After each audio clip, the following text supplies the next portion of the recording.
ने आज यह शादी नहीं की तो अरमान सिंघानिया हम सब की जान ले लेगा। तुम नहीं जानती कि वह गुस्से में कितना ज्यादा तेज है। उसके लिए जान लेना बहुत मामूली सी बात है। बेटी, हमारी बात मान लो और शादी के लिए हाँ कह दो। ऐसा कहकर वह बड़ी ही बुरी तरह से रोने लगे। तब आस्था ने एक और कोशिश की और कहने लगी, लेकिन मेरी नानी का क्या होगा? मेरी नानी मेरे बगैर नहीं रह पाएगी। तभी मनोज जी कहने लगे, बेटा, शायद तुम भूल रही हो, तुम्हारी नानी मेरी माँ भी है। तुम्हारा ध्यान रखने के लिए हमने उन्हें उस गांव में तुम्हारे पास छोड़ रखा था, लेकिन अब मैं उन्हें हमेशा वहां से ले आऊंगा बेटा। बस तुम शादी के लिए हाँ कह दो। मैं तुमसे वादा करता हूँ कि मैं तुम्हारी नानी को गांव से यहाँ अपने साथ में ही रखूंगा और उनकी दिन रात सेवा करूंगा। वैसे भी वह मेरी माँ है और मैं उनकी दिन रात सेवा करूंगा। अपनी नानी को लेकर परेशान होने की कोई जरूरत नहीं है मेरे बच्चे।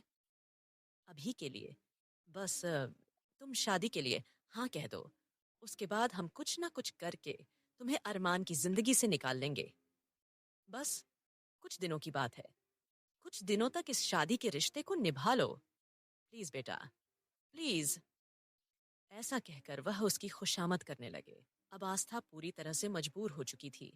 आस्था, जो कि अपने मामा के एक फोन कॉल पर पूरे गांव में उछलने लगी थी, क्योंकि उसके मामा ने पहली बार उसे अपनी बेटी की शादी में शिरकत करने के लिए बुलाया था। साथ ही साथ, हालांकि आस्था की नानी ने, यानी कि मनोज की माँ ने, उसे मना भी किया था। बेटी, तुम इस शादी में मत चलो। अपनी बेटी और दामाद की मौत के बाद आस्था ही उनका इकलौता सहारा थी। और उसकी दादी ने उसे बोला भी था कि मनोज अच्छा नहीं है, भले ही वह मेरा खून हो, मेरा बेटा हो, लेकिन तूने देखा नहीं, शहर में जाकर वह इस तरह से बस गया है कि उसने एक बार भी अपनी बूढ़ी माँ की खैर खबर नहीं ली। बस हर महीने के तौर पर घर खर्च के लिए पैसे भिजवा देता है और अपनी सारी जिम्मेदारी से आजाद हो जाता है। लेकिन आस्था काफी ज्यादा एक्साइटेड हो गई थी, क्योंकि वह काफी समय से गांव में रह रही थी। उसने शहर की दुनिया, शहर का माहौल, वहां के कोई फंक्शन नहीं देखे थे। तब आस्था ने अपनी दादी को समझाया, कम से कम मनोज मामा ने हमें बुलाया तो है ना। और वैसे भी उनकी इकलौती पोती प्रियंका की शादी है, तो उन्हें जरूर जाना चाहिए। जब आस्था ने काफी ज्यादा अपनी नानी को समझाया, तब वह दोनों दादी पोती शादी में जाने के लिए तैयार हो गईं। और वह दोनों प्रियंका की हल्दी से 2 दिन पहले शहर में पहुंच चुकी थीं। शहर को देखकर आस्था काफी ज्यादा खुश हो रही थी। हालांकि उसे डॉक्टर की पढ़ाई करने के लिए भी शहर में ही आना था, तो इसीलिए आस्था ने सोचा कि वह शादी में जाएगी, साथ ही साथ शहर के रंग रूप ढंग, शहर का माहौल देख लेगी। और किस तरह से उसे शहर में सरवाइव करना है, उस बारे में कहीं ना कहीं यह सोचते हुए आस्था शहर में आई थी। और पूरे 2 दिन उसने अपनी मामी के साथ उनके बाजार का सारा काम, घर का खाना बनाया था। इतना ही नहीं, उसकी मामी ने पूरी तरह से सारी जिम्मेदारी आस्था के कंधों पर ही दे दी थी। साग सब्जी लाना, घर में मेहमानों की देखरेख, खाना पीना, झाड़ू पोछा, बर्तन। हालांकि नौकर भी उन्होंने घर में काम करने के लिए लगाए हुए थे, लेकिन सब कुछ आस्था अपनी निगरानी में ही करवा रही थी। और बड़े ही जोरों शोरों से प्रियंका की हल्दी का फंक्शन भी हुआ था और मेहंदी का फंक्शन भी हुआ था। और फंक्शन के बाद रात के 2:00 के वक्त, जब अचानक आस्था की आंख खुली, उसने देखा कि प्रियंका किसी से रो रो कर बात कर रही थी।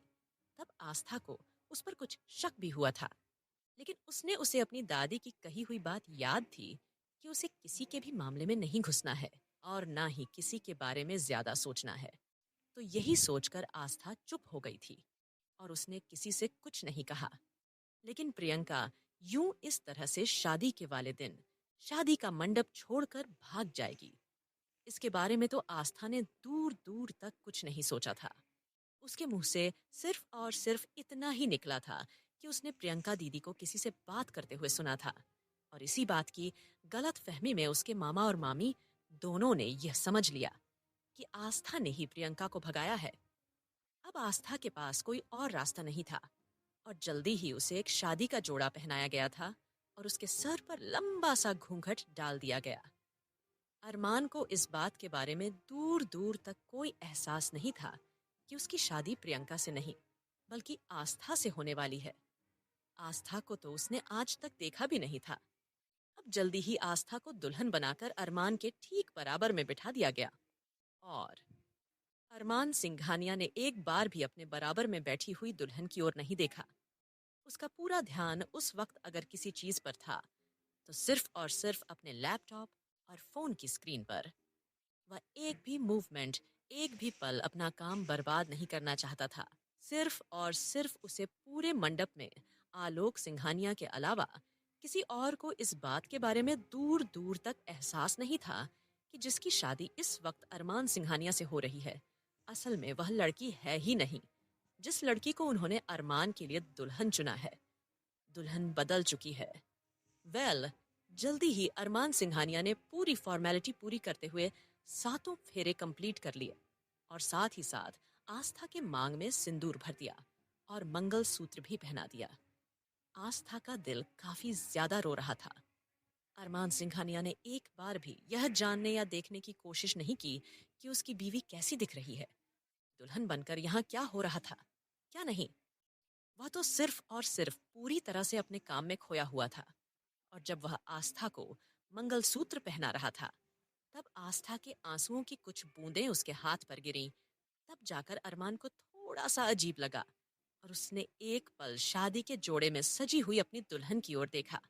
लेकिन लंबा घूंघट होने की वजह से वह उसका चेहरा नहीं देख पा रहा था।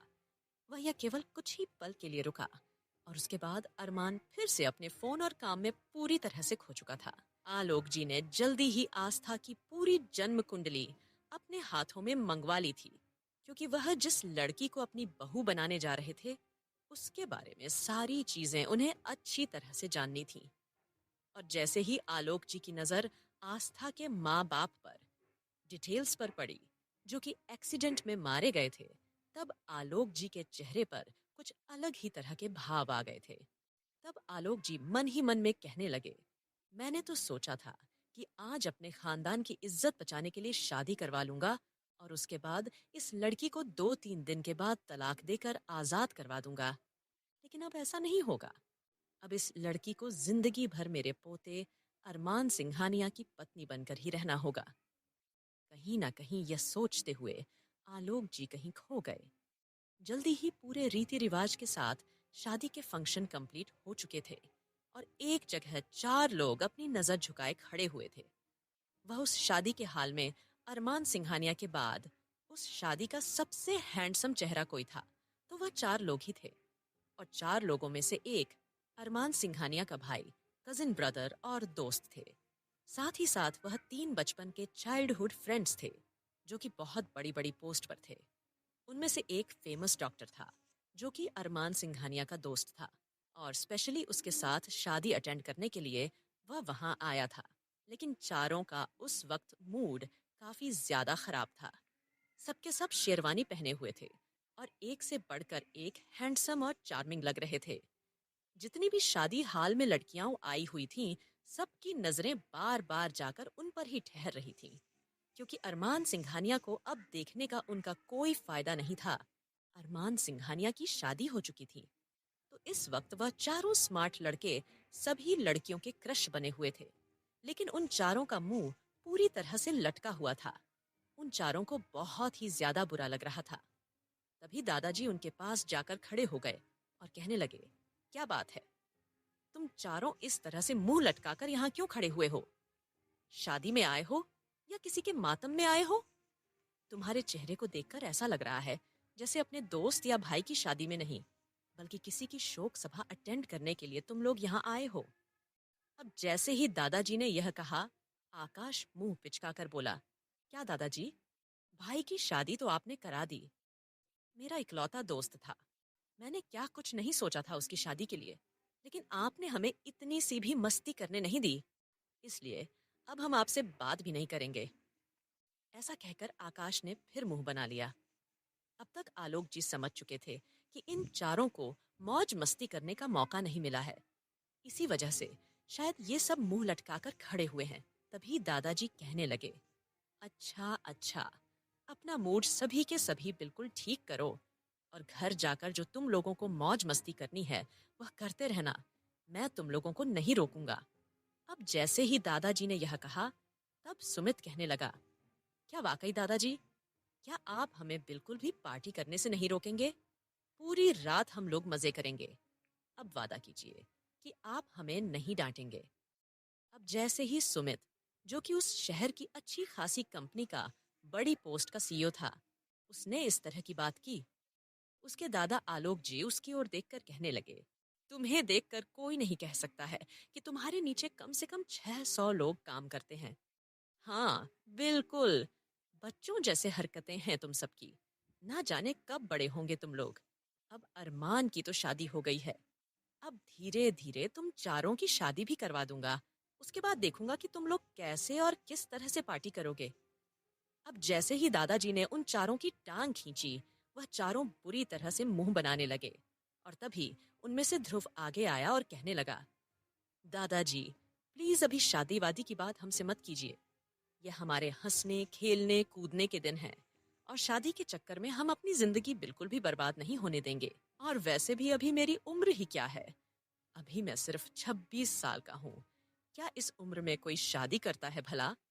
और वैसे भी दादाजी, आपने अरमान ब्रो की जो शादी करवाई है, अब वह बेचारे देखो, अपनी बीवी को एक नजर उठाकर भी नहीं देख रहे हैं। देखो जरा, अपनी बीवी से ज्यादा प्यार तो उन्हें अपने फोन और लैपटॉप से है। आपको दिख नहीं रहा है क्या? आपको पूरी शादी में सबके आकर्षण का केंद्र बने हुए हैं। ऐसा कहकर ध्रुव दादाजी को अरमान की ओर दिखाने की कोशिश करने लगा। तब उसके दादा कहने लगे, अपने फालतू की बकवास बंद करो। आज के लिए इतना ही। आगे की कहानी जानने के लिए सुनते रहिए दोस्तों, obsession of billionaire hubby, only on pocket FM पर। दादाजी ध्रुव पर गुस्सा करते हुए बोले थे, अपनी बकवास बंद करो। मैं अच्छी तरह से जानता हूं कि तुम लोग क्या हो, क्या नहीं। तब सुमित कहने लगा, हाँ यार, आकाश, दादाजी से बहस करना बिल्कुल बेकार है। कहीं ऐसा ना हो कि उन्होंने जो अभी हमें रात को पार्टी करने की परमिशन दी है, कहीं उसे भी वह कैंसिल ना कर दें। तभी आहान कहने लगा, अच्छा अच्छा, ठीक है दादाजी, अभी इस बात पर ध्यान देते हैं। हमने शादी में यहाँ मौज मस्ती नहीं की, अब हमें रात को मौज मस्ती करने देंगे। बस ऐसा कहकर आहान ने दादाजी को मना लिया। तब उसके दादा एक लंबी गहरी सांस लेते हुए वहां से चले गए। दादाजी के जाने के बाद सुमित कहने लगा, ना ढोल ना नाचना ना गाना बजाना। क्या यार, ये कितनी बोरिंग शादी हो गई अरमान ब्रो की। कहने के लिए तो यह इस शहर का सबसे बड़ा रईस और हैंडसम मुंडा है, लेकिन यहाँ पर इतनी सी भी मौज मस्ती नहीं हो रही है। सब कुछ बड़ा ही फीका फीका सा लग रहा है। ऐसा कहकर एक बार फिर सुमित ने अपना मुंह बिचका लिया। तब ध्रुव कहने लगा, हाँ यार, लेकिन आप अपना मूड इस वक्त ठीक करो। और देखो, शादी ऑलरेडी हो चुकी है। अभी फिलहाल आप सब एक काम करो, घर जाकर भाभी के आने का वेलकम की तैयारी करो। हमारे घर में तो कोई लेडीज वगैरह भी नहीं है जो भाभी के वेलकम की तैयारी करे। हम लोगों को ही सब कुछ करना होगा। तभी आकाश कहने लगा, यार, शायद तुम लोग भूल रहे हो, पूरे के पूरे घर में लेडीज अगर कोई है तो भाभी ही होंगी। और उनको हम लोगों के बीच ऑकवर्ड ना फील हो, तो हमें इस तरह का कुछ मैनेजमेंट लेकर चलना होगा। और वैसे भी अरमान को तो देखकर लग रहा है कि वह जितना ध्यान अपने फोन और लैपटॉप पर देने वाला है, वह भाभी पर बिल्कुल भी ध्यान नहीं देने वाला।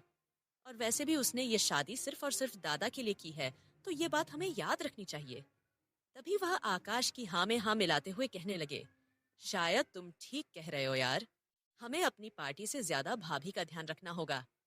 ऐसा कहकर चारों ही अपने आप कुछ प्लान्स बनाने लगे, और उनमें से दो जल्दी वहां से विदा लेकर सिंघानिया मेंशन की ओर रवाना हो चुके थे, क्योंकि वहां जाकर उन्हें आस्था के वेलकम की तैयारी भी करनी थी। आस्था और अरमान की शादी कंप्लीट होने के बाद जल्दी ही विदाई का समय आ चुका था। इस बीच भले ही अरमान की शादी आस्था से हो गई हो, लेकिन उसने एक बार भी उसकी ओर देखना जरूरी नहीं समझा। उसका ध्यान अगर कहीं था तो सिर्फ और सिर्फ पूरी तरह से अपने काम पर। यहाँ आस्था ने भी अरमान की शक्ल नहीं देखी थी। उसे तो पता ही नहीं था कि उसके साथ क्या हुआ है। उसकी नजर अपनी नानी को ढूंढ रही थी। उसे इस वक्त इमोशनल सपोर्ट की बहुत ज्यादा जरूरत थी। आस्था ना तो वह शहर में रहती थी और ना ही शहर के बारे में उसे ज्यादा कुछ खास नॉलेज थी। उसे खुद कोई आइडिया नहीं था कि आखिरकार उसकी शादी कितने बड़े मॉन्स्टर से हुई है। वेल, जल्दी ही विदाई का समय आ गया था और आस्था जल्दी से दौड़कर अपनी नानी के पास आई थी और उसने उसे गले से लगा लिया और बुरी तरह से रोने लगी। आस्था ने जैसे ही उन्हें नानी कहकर बुलाया, गले लगाकर रो पड़ी। उन्हें अब इस बात के बारे में पता चल चुका था कि असल में जिसकी शादी आज यहाँ हुई है वह उनकी लाडली आस्था की हुई है। तो उनकी आंखों से आंसू निकलने शुरू हो गए थे। उन्हें समझ नहीं आ रहा था वे क्या कहें, क्या करें। उनकी आस्था की शादी इस तरह से कैसे हो गई, क्योंकि उन्होंने आस्था के बगैर रहने के बारे में अब तक सोचा तक नहीं था। उन दोनों को रोते हुए देख दादाजी जी अब थोड़ा सा परेशान हो गए थे। कहीं ना कहीं वह समझ चुके थे कि आस्था और उसकी नानी इसी तरह से रोती रही तो भरी महफिल में अरमान को इस बात के बारे में पता चल सकता है कि उसकी शादी जिससे हुई है वह प्रियंका नहीं है, बल्कि आस्था हुई है।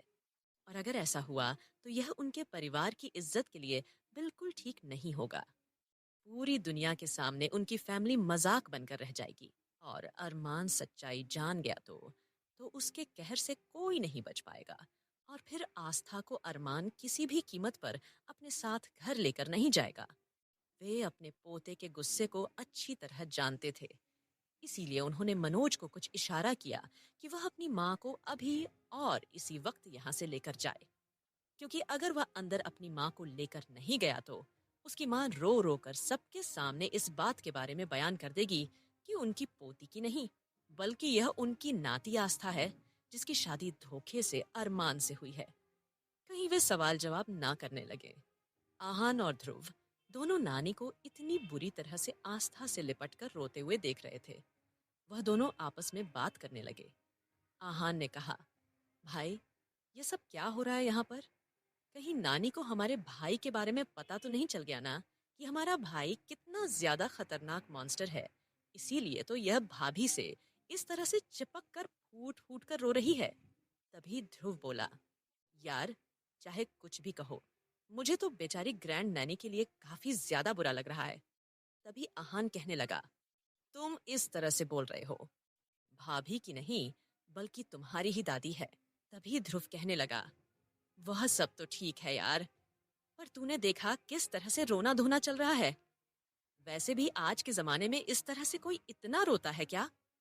ऐसा लग रहा है कि भाभी को हम सबके सामने से किडनैप करके ले जा रहे हैं। आहान ने अपनी कोहनी ध्रुव को मारी और उसे घूर कर कहने लगा, यार, तू अपनी बकवास बंद कर। जब देखो तेरे दिमाग में ये किडनैपिंग, अगवा या कोई ना कोई क्रिमिनल ख्याल आते जाते रहते हैं। कितनी बार कहा है तुझे कि ये क्रिमिनल वेब सीरीज थोड़े से कम देखा कर। ऐसा कहकर आहान ध्रुव की बातों से इरिटेट होने लगा। ध्रुव ने कहा, तुम देखना, एक दिन मेरे ये सारे थॉट तुम लोगों के बहुत काम आएंगे। ऐसा कहकर वह अपना कॉलर ऊंचा करने लगा। तब आहान ने उसे कहा, फालतू की बकवास छोड़ो, फटाफट से चलो, कहीं ऐसा ना हो कि भाई हमें यहीं छोड़कर चले जाए। तुम तो जानते हो ना भाई को, गुस्सा। वेल, जल्दी ही आहान और ध्रुव चुपचाप फिर से सर झुकाकर अरमान के ठीक पीछे जाकर खड़े हो गए। अब तब आलोक जी ने मनोज के द्वारा उसकी माँ को तो अंदर भिजवा दिया था। साथ ही साथ सभी मेहमानों को विदा करने के बाद वह आस्था को लेकर चलने का इशारा करने लगे। लेकिन आस्था के कदम जहाँ थे वहीं के वहीं खड़े के खड़े रह गए। उसकी हिम्मत ही नहीं हो रही थी कि वह अरमान के साथ एक भी कदम आगे बढ़ा सके। और फिर जैसे तैसे धीरे धीरे मनोज जी की पत्नी यानी कि आस्था की मामी उसे खींचते खींचते थोड़ा सा आगे लेकर जाने लगी। लेकिन आस्था बड़ी ही धीमी धीमी रो रो कर सिसक सिसक कर चल रही थी। वहीं अरमान को उसके दादाजी ने सख्त इंस्ट्रक्शन दिए थे कि उसे दुल्हन के साथ साथ ही चलना है। लेकिन आस्था के इस तरह से धीरे धीरे चलने पर अरमान बहुत ही ज्यादा चिढ़ गया और अब उसके बर्दाश्त के बाहर हो गया।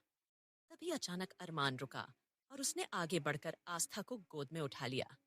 अब जैसे ही उसने आस्था को इस तरह से अपने गोद में उठाया, अब जितने भी लोग उस वक्त वहां मौजूद थे सभी ने जोरों से तालियां बजानी शुरू कर दी।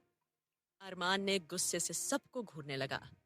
सबको तो यही लग रहा था कि अरमान एकदम से रोमांटिक हो गया है उसने अपनी नई नवेली दुल्हन को गोद में जो उठा लिया था।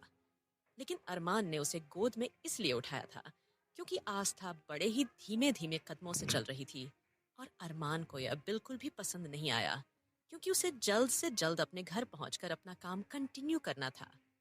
तो इसीलिए उसने दुल्हन को गोद में उठा लिया था। अब ध्रुव और आहान हैरानी से एक दूसरे की शक्ल देखने लगे। ध्रुव तो जैसे पत्थर के जैसा जमसा गया था।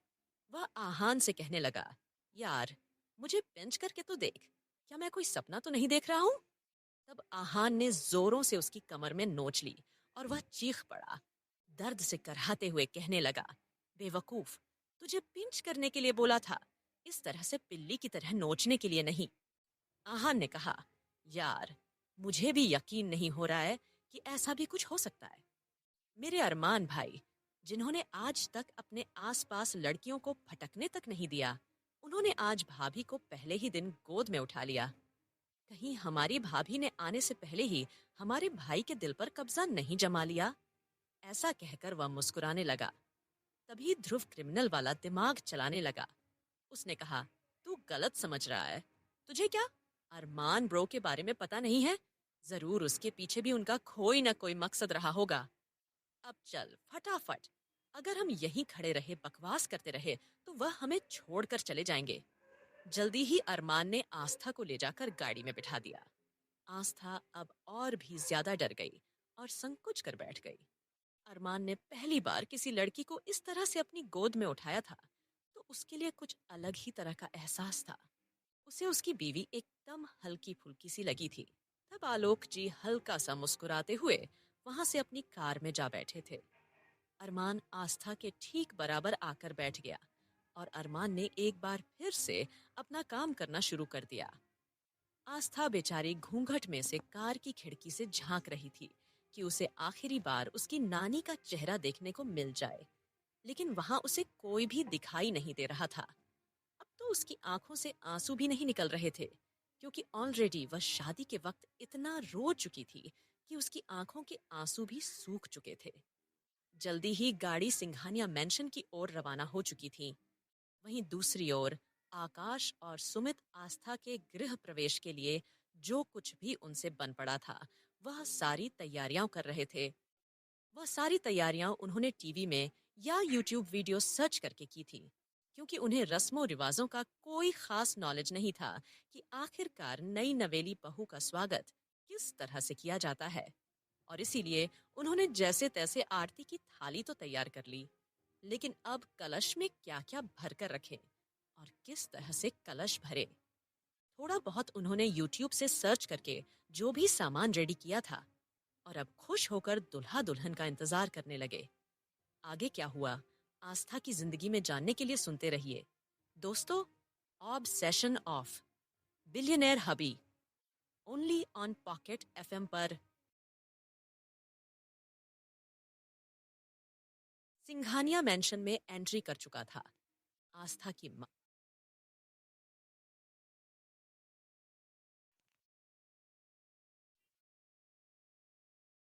ने उसे घूंघट उठाने से सख्त मना किया था कि वह किसी भी कीमत पर घूंघट नहीं उठाएगी जब तक कि वह अपने ससुराल नहीं पहुंच जाती।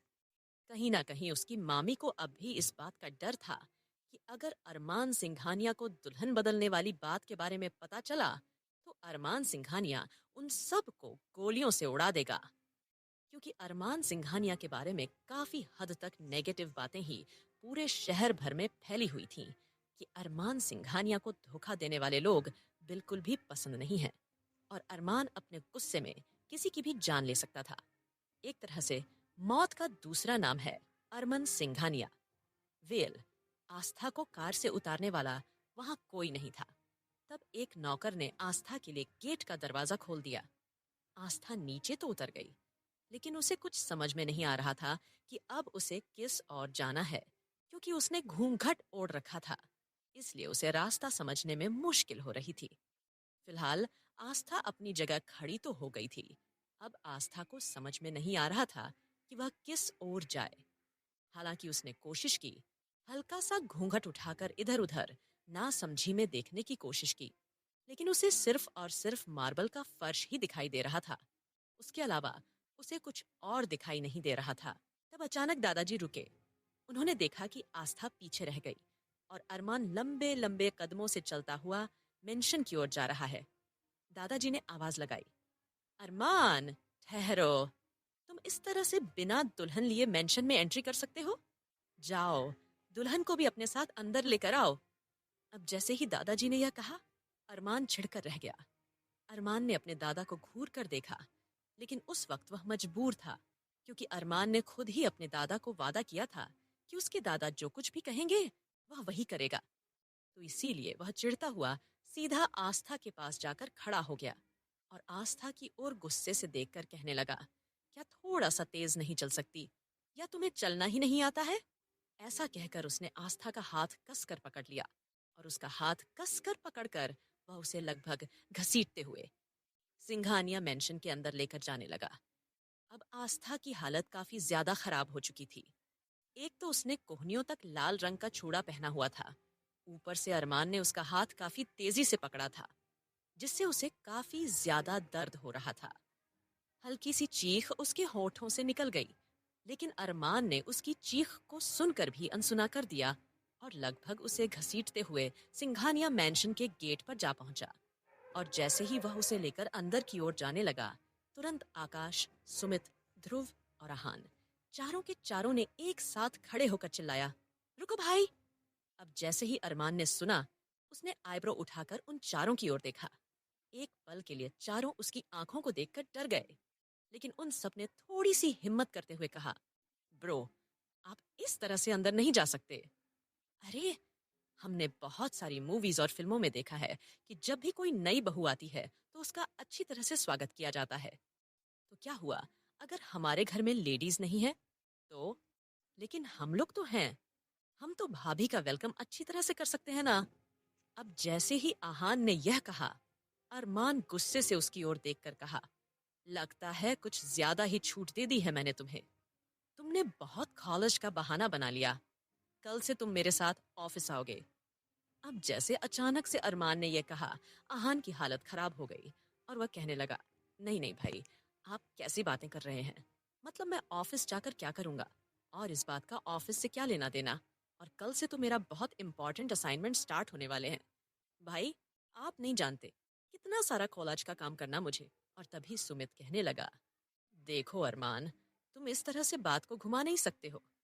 ठीक है, और अभी हम लोग तुम दोनों की पहले आरती वगैरह उतारेंगे और उसके बाद भाभी अपने दाएं पैर से यह कलश गिराएंगी और फिर तुम दोनों अंदर आओगे। जैसे ही सुमित ने यह कहा, अरमान का सब्र अब पूरी तरह से जवाब दे गया, क्योंकि उसमें इतनी हिम्मत ही नहीं बची कि वह अब उन सब के इस तरह के रीति रिवाज और कर सके। और तभी अरमान ने गुस्से से कहा, इन सब काम धाम की कोई जरूरत नहीं है। ये सब कुछ हटाओ यहाँ से, और तुम सब हटो मेरे रास्ते से। ऐसा कहकर अरमान गुस्से से आगे बढ़ने लगा। तभी दादाजी कहने लगे, अरे बेटा, अगर बच्चे जिद्दी कर रहे हैं तो करने दो उन्हें भी अपने मन की। अगर वे अपनी भाभी का स्वागत करना चाहते हैं तो करने दो, क्यों उन्हें रोक टोक रहे हो? तब अरमान गुस्से से दादाजी की ओर देखकर कहने लगा, दादाजी, आपकी और मेरी शर्त सिर्फ और सिर्फ शादी तक ही थी। शादी तक ही आपने जो कुछ कहा मैंने वही सब किया। लेकिन अब क्योंकि शादी हो चुकी है और आपकी सो कॉल्ड बहू घर में आ चुकी है, तो अब मैं आपकी किसी तरह की कोई भी फरमाइश मानने का या सुनने का मेरा कोई इरादा नहीं है। ऐसा कहकर अरमान जल्दी ही आस्था का हाथ वहीं दरवाजे पर छोड़कर खुद लंबे लंबे कदमों से बढ़ाता हुआ सीधा अपने कमरे में चला गया। और अब चारों के चारों अफसोस से उसे जाते हुए देख रहे थे, और सभी को रह रहकर अपनी भाभी, जो नई नववेली दुल्हन थी, उसे देखकर उन्हें काफी ज्यादा तरस आ रहा था, जो दरवाजे पर अब अकेली खड़ी थी। अब आलोक जी भी चुप हो गए, क्योंकि वह अपने अकड़ू पोते को अच्छी तरह से जानते थे कि उनका पोता कितना ज्यादा अकड़ू और जिद्दी है, और कितने मुश्किल से उन्होंने अपनी बीमारी के चलते जैसे तैसे अरमान से शादी का वादा लिया था और उसकी शादी करवा दी। लेकिन अब वह समझ चुके थे कि अब उनका पोता उनकी कोई भी बात मानने वाला नहीं है। इसीलिए वह अब सीधा अपने कमरे की ओर चले गए। लेकिन जाने से पहले वह उन चारों से कहना नहीं भूले, बहू को गृह प्रवेश के बाद आराम से ले जाकर अरमान के कमरे तक छोड़ आओ। दादाजी के जाने के बाद अब चारों को इजाजत मिल चुकी थी आस्था के गृह प्रवेश करने की। आस्था दरवाजे पर खड़ी हुई अपनी उंगलियों को मरोड़ने लगी, क्योंकि उसे तो समझ में नहीं आ रहा था कि आखिरकार हो क्या रहा है। उसके कानों में तो सिर्फ और सिर्फ सभी की बातें सुनाई दे रही थीं, और अरमान का गुस्से से इस तरह से जवाब देना सुनकर कहीं ना कहीं वह समझ चुकी थी कि अरमान कितना बड़ा घमंडी और जिद्दी इंसान है। कहीं ना कहीं अरमान को बिना देखे ही, बिना जाने ही, बिना सोचे समझे उसके बारे में आस्था ने एक जिद्दी, गुस्सैल और अकड़ू की अलग ही सोच, छवि अपने मन में बना ली थी। वेल, तभी आकाश ध्रुव की ओर देखकर कहने लगा, अरे यार, अब क्या करें? अरमान तो ऐसे कैसे चला गया? अब भाभी का क्या? बेचारी ऐसे ही खड़ी रहेंगी? तभी वह चारों थोड़ा सा आगे आए और कहने लगे, भाभी देखो, अब यहाँ पर कोई नहीं है। ना तो यहाँ आपका पति है और न ही आपके दादा ससुर हैं। तो अब आप अपना यह लंबा सा घूंघट हटा सकती हैं। तब आकाश ने जल्दी से कहा था, भाभी, आप अपने आप को इस भारी भरकम घूंघट से आजाद कर सकती हैं। जैसे ही आस्था ने यह सुना, वह पूरी तरह से हैरान हो गई थी। उसे समझ में नहीं आ रहा था कि आखिरकार ये लोग क्या कह रहे हैं। और घूंघट उठाने से तो उसे उसकी मामी ने मना किया है, तो फिर ये लड़के उसे घूंघट उठाने को क्यों कह रहे थे? और वैसे भी वह जिस गांव से थी, उस गांव में लड़कियों का किसी लड़के से बात करना भी बहुत बड़ा जुर्म माना जाता था। आस्था ऐसे माहौल में शुरू से पली बड़ी थी, और यहाँ तो चार चार मूंछ वाले उसकी आंखों के सामने खड़े थे, जो उसे अपना घूंघट उठाने के लिए कह रहे थे। अब तो आस्था की हालत और भी ज्यादा खराब हो गई थी। तब अचानक आहान आगे बढ़ा था और कहने लगा था, भाभी देखिए, वैसे तो ये घूंघट उठाने की रस्म का काम भैया को करना चाहिए, लेकिन हम क्या करें? भैया तो इस वक्त यहाँ है ही नहीं। तो अगर आप इजाजत दें तो क्या यह काम हम कर दें? तभी ध्रुव आगे आया था और कहने लगा था, यह क्या बेशर्मी वाली बातें भाभी से कर रहा है? ये हक सिर्फ और सिर्फ भाई का है, और ये हम भाइयों से नहीं छीन सकते हैं। समझा तू? और पगले, थोड़ा सा सोच समझ ले। वह भाभी है हमारी, भाभी। तू इस तरह से भाभी के बारे में इस तरह की बकवास नहीं कर सकता है। क्या होगी आस्था की जिंदगी सिंघानिया मेंशन में जानने के लिए सुनते रहिए दोस्तों, आप session of billionaire hubby, only on pocket FM पर। तभी ध्रुव आगे आया था और कहने लगा था, यह क्या बेशर्मी वाली बातें भाभी से कर रहा है? यह हक सिर्फ और सिर्फ भाई का है, और ये हम भाइयों से नहीं छीन सकते हैं। समझा तू? और पगले, थोड़ा सा सोच समझ ले। वह भाभी है हमारी, भाभी। तू इस तरह से भाभी के बारे में इस तरह की बकवास नहीं कर सकता है। अब जैसे ही ध्रुव ने यह कहा, आह्वान झेप गया था और कहने लगा था, यार, तू भाभी के सामने मेरा कचरा क्यों कर रहा है? उन्हें क्या लगेगा कि उनका देवर एक नंबर का लड़कीबाज है, छिछोरा है? तुझे मेरे बारे में ऐसी बातें नहीं करनी चाहिए। तभी ध्रुव कहने लगा था, अरे पागल, मैं ऐसी बातें नहीं कर रहा हूँ, बल्कि मैं तुझे समझा रहा हूँ कि तुझे इस तरह की बात नहीं बोलनी चाहिए। घूंघट उठाने का हक सिर्फ और सिर्फ भाई का है। और अभी फिलहाल दादाजी ने हमें क्या कहा है कि हमें भाभी को भाई के कमरे तक पहुंचाना है। अब मेरी प्यारी भाभी, आप एक काम कीजिए, दाईं पैर से इस कलश को गिरा दीजिए और अंदर आ जाइए। अब आस्था ने हल्का सा घूंघट जैसे ही हटाया, तो उसे वह कलश दिखाई दे गया था। पहले तो वह सोचती रही कि वह उनकी बात माने या ना माने, लेकिन वह इस तरह से पूरी रात घर के बाहर भी खड़ी नहीं रह सकती थी। इसीलिए जल्दी ही उसने अपने दाएं पैर के अंगूठे से उस कलश को गिरा दिया था, क्योंकि वह भी जल्द से जल्द इस सिचुएशन से निकलना चाहती थी। वैसे भी यह शादी का जोड़ा इतना ज्यादा भारी था कि उसे अब सांस लेने में भी परेशानी होने लगी थी। तो जल्द से जल्द वह खुद को इस शादी के जोड़े से आजाद करवाना चाहती थी। लेकिन यहाँ तो आस्था की मुश्किलें कम होने का नाम ही नहीं ले रही थीं।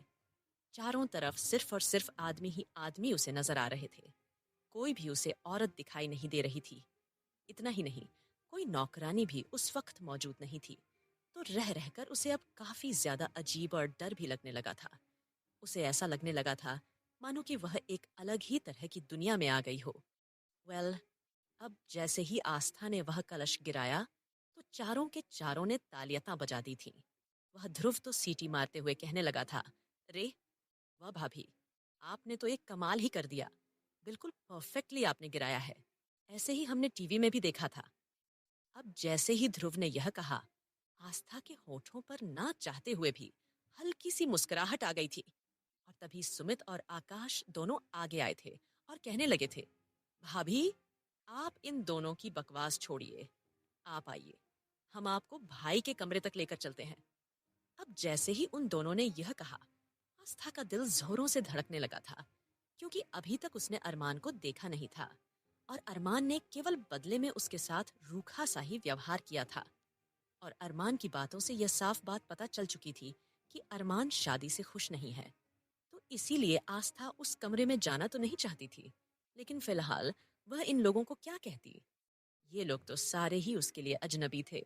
वेल, अब जल्दी ही आस्था ने अपनी गर्दन हाँ में हिला दी थी।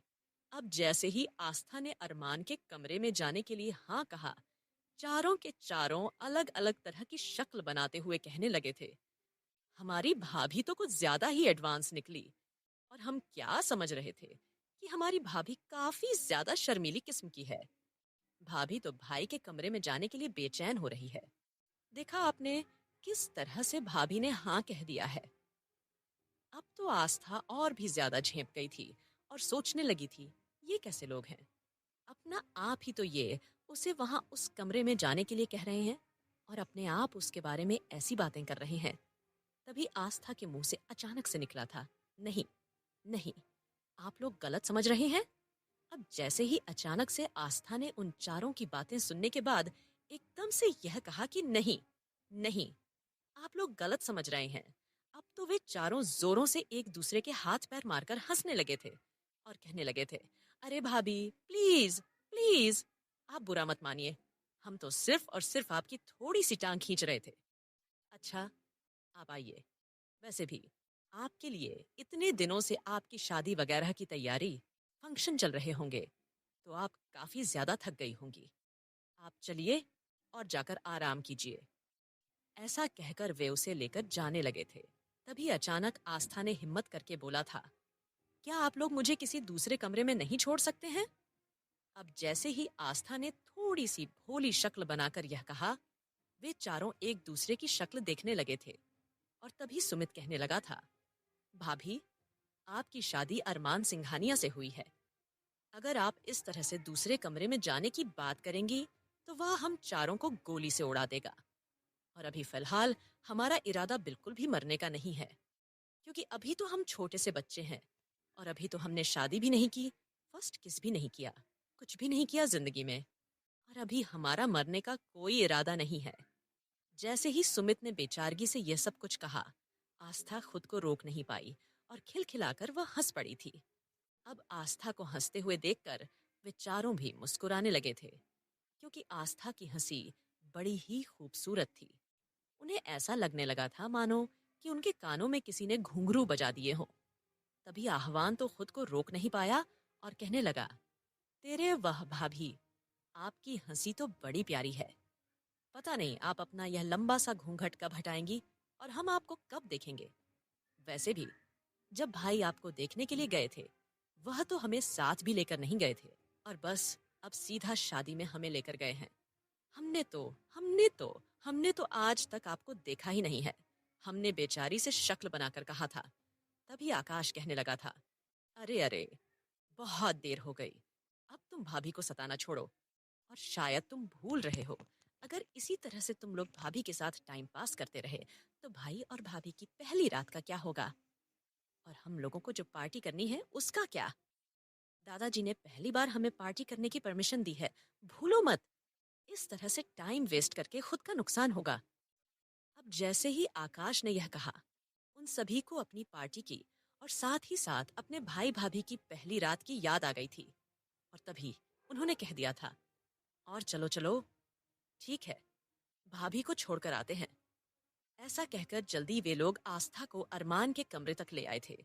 और जैसे ही उन्होंने कमरे का दरवाजा खोला, अंदर से कोई आवाज नहीं आई। तभी ध्रुव कहने लगा था, लगता है भाई सो गए होंगे। वैसे भी काफी ज्यादा थक गए हैं। और वैसे भी अपनी शादी में भी उन्होंने काम ही काम किया है। अब जैसे ही ध्रुव ने यह कहा, आकाश ने अंदर झांक कर देखा था और कहने लगे थे, लेकिन अंदर तो कोई है ही नहीं। लगता है भाई स्टडी रूम में होंगे। तभी सुमित ने अपने माथे पर हाथ मार लिया था और कहने लगा था, भाई आज के दिन भी काम ही काम कर रहे हैं। एक दिन कभी अपने काम से ब्रेक नहीं ले पाए और अब अपने आप को पूरी तरह से काम में डुबो लिया। अभी भी अपना काम खत्म करने के लिए स्टडी रूम में चले गए।